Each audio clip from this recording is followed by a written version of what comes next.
আসসালামু আলাইকুম। আমি আবারও চলে আসলাম আপনাদের মাঝে আরও একটি নতুন রেসিপি নিয়ে। মাত্র 4 পিস চিকেন দিয়ে আজ আমি আপনাদের সাথে একটি মজার রেসিপি শেয়ার করব। একদম অল্প চিকেন দিয়েই আপনারা এই রেসিপিটি তৈরি করতে পারবেন। তাহলে চলে যাই মূল রেসিপিতে। চিকেনগুলোকে আমি দেখুন কেটে নেব। এই চিকেনগুলোকে আমি একটু আদা আর রসুনের পেস্ট দিয়ে আর অল্প একটু লবণ দিয়ে সিদ্ধ করে নিয়েছি। আপনারা চাইলে কিন্তু এখানে তরকারি থেকে উঠিয়ে এই রেসিপিটাও তৈরি করতে পারেন। আমি এগুলো কেটে নিচ্ছি, দেখতেই পাচ্ছেন। খুবই একটা মজার রেসিপি বন্ধুরা, অবশ্যই আমার পাশে থাকবেন, শুরু থেকে শেষ পর্যন্ত দেখবেন। আর ভিডিওতে এই মুহূর্তে যারা আমার এই ভিডিওটি দেখছেন অবশ্যই বন্ধু ভিডিওতে একটি লাইক দিয়ে পুরো ভিডিওটি ওয়াচ করবেন। এই 4 পিস চিকেন দিয়ে কিন্তু এই রেসিপিটা তৈরি করে আপনার পরিবারের সবাই খেতে পারবেন। এই রেসিপিটা কিন্তু খুবই মজার। আর আপনারা চাইলে কিন্তু মেহমানদের সামনে এই রেসিপিটা প্রেজেন্ট করতে পারেন, এতে কিন্তু মেহমানরাও খেয়ে খুবই খুশি হয়ে যাবে। তাহলে বন্ধুরা দেখতেই পাচ্ছেন আমি চিকেনগুলো কেটে নিয়েছি। এই পর্যায়ে দেখুন আমি আরেকটি মিক্সিং বোল নিয়ে নিয়েছি। বলে কিন্তু রয়েছে আলুগুলো কিন্তু আমি আগে সিদ্ধ দিয়ে নিয়েছি, দেখতেই পাচ্ছেন ছিলে নিয়ে আসছে আপনাদের সামনে। এখন আমি ভালো করে আলুগুলোকে ম্যাশ করে নেব। অবশ্যই ভালো করে ম্যাশ করতে হবে, তা না হলে কিন্তু দানা দানা থেকে যাবে। এই তো দেখুন আমি ভালো করে ম্যাশ করে নিচ্ছি। তারপর আমি এখানে অ্যাড করে দেব আগে থেকেই কেটে রাখা চিকেনগুলো। দেখতেই পারতেছেন আমার 4 পিস চিকেন দিয়ে কিন্তু অনেকগুলো চিকেন হয়েছে। তারপর দিয়ে দিচ্ছি এখানে বেশ কতগুলো পেঁয়াজ কুচি, কাঁচামরিচ কুচি, ধনিয়ার গুঁড়া 1 চামচ, পাঁচফোড়নের গুঁড়া 1 চামচ, জিরার গুঁড়া 1 চামচ, লাল মরিচের গুঁড়া 1 চামচ, আর দিয়ে দিচ্ছি হলুদ 1/2 চামচ, আর দিয়ে দিলাম স্বাদ মতো লবণ। তারপর আমি এখানে অ্যাড করে দেব 1/3 কাপ পরিমাপ বেসন। তারপর পরিশেষে দিয়ে দেব আমি ধনেপাতা। বেসনটার পরিবর্তে আপনারা এখানে আটা অথবা চালের গুঁড়ো দিতে পারেন, বাইন্ডিংয়ের কাজ করবে বেসনটা। তারপর এখন ভালো করে মিক্স করে নেব।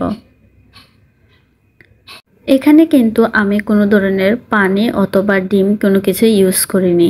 আমি কিন্তু এই উপকরণগুলো দিয়েই এই রেসিপিটি তৈরি করব। ভালো করে মিক্স করে নিতে হবে অবশ্যই। এই তো দেখুন ভালো করে মিক্স করা হয়ে গিয়েছে আমার।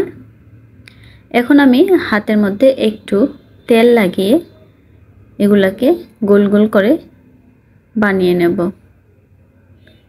আমি একটু বড় সাইজের বানাচ্ছি, আপনারা চাইলে ছোট করে বানাতে পারেন। এই তো দেখুন এইভাবে করেই, এটা কিন্তু কাউকে শেখানোর কিছু নেই, সবাই কিন্তু এরকম করে সব বানাতে পারে। এই তো এভাবে করেই বানিয়ে নিয়েছি। দেখুন সবগুলোই আমার বানানো হয়ে গিয়েছে। এখানে আমার প্রায় 11টির মতো হয়েছে। আপনারা চাইলে এগুলা দিয়ে 22টি বানাতে পারেন। তারপর দেখুন এখানে আমি একটি ডিম নিয়ে নিয়েছি আর দিয়ে দিলাম একটু পরিমাণের লবণ। এখন আমি ভালো করে ডিমটাকে ফেটিয়ে নেব। ফেটিয়ে নেওয়া হয়ে গেলে আমরা চলে যাব চুলায়। এই পর্যায়ে দেখুন আমি এই বলগুলোকে ডিমের মধ্যে কোট করে তেলের মধ্যে ভেজে নেব। আপনাদের একটি ডিম দিয়ে কিন্তু সবগুলো হয়ে যাবে। এই তো দেখুন নেড়ে চেড়ে কিন্তু ভেজে নিলাম, খুব ফাস্ট দেখিয়ে দিলাম আপনাদেরকে। তারপর দেখুন আবার আমি কড়াইয়ের মধ্যে এই তেলের মধ্যে দিয়ে দিলাম পেঁয়াজ কুচি। তারপর দিয়ে দিলাম 1 টুকরো দারচিনি, 2টো এলাচ আর 3টির মতো লবঙ্গ দিয়ে পেঁয়াজটাকে ভালো করে এখন লাল লাল করে ভেজে নেব। লাল লাল করে ভেজে হয়ে গেলে দেখুন আমি এখানে অ্যাড করে দিচ্ছি 3 টুকরো রসুন আর 1 ইঞ্চি থেকেও একটু ছোট 1 টুকরো আদা ব্লেন্ডার করে একটু পানি দিয়ে ধুয়ে দিয়ে দিলাম মশলাটা। এখন আমি নেড়ে চেড়ে মশলাটাকে একটু ভেজে নিয়ে এখানে অ্যাড করে দেব গুঁড়া মশলাগুলো। এখানে আমি দিয়ে দিয়েছি 1 চামচ জিরার গুঁড়া, 1 চামচ ধনিয়ার গুঁড়া, 1 চামচ মরিচ, 1/2 চামচ হলুদের গুঁড়া, আর দিয়েছি পাঁচফোড়নের গুঁড়া 1 চামচ, স্বাদ মতো লবণ। এখন একটু পানি দিয়ে মশলাটাকে কষিয়ে নেব। কষানো হয়ে গেলে দেখুন আমি এখানে আবারও অ্যাড করে দিচ্ছি 3 টেবিল চামচ বাদাম। 4 চামচে 3 চামচ নিয়ে ব্লেন্ডার করে নিয়েছি একটু পানি দিয়ে। দেখতেই পাচ্ছেন এখন আমি এই মশলাটার সাথে দিয়ে দেব। এখন আমি পুরোটা মশলা ভালো করে কষিয়ে নেব।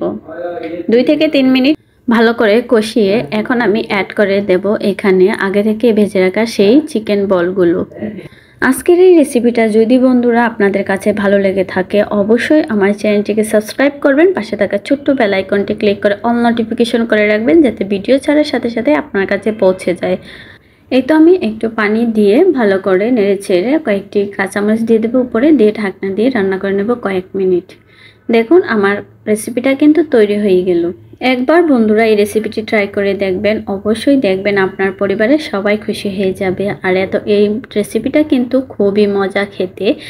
অল্প কিছু চিকেন দিয়ে যদি এত সুন্দর একটা রেসিপি তৈরি করা যায় তাহলে কেন বন্ধুরা আপনারা তৈরি করবেন না। ইনশাআল্লাহ আপনারা সবাই ট্রাই করবেন আর কমেন্ট বক্সে এসে কমেন্ট করে জানিয়ে যাবেন যে রেসিপিটি কেমন লেগেছিল আপনাদের। তাহলে আজকের মতো এখানে বিদায় নিচ্ছি। সবাই ভালো থাকবেন, সুস্থ থাকবেন। আল্লাহ।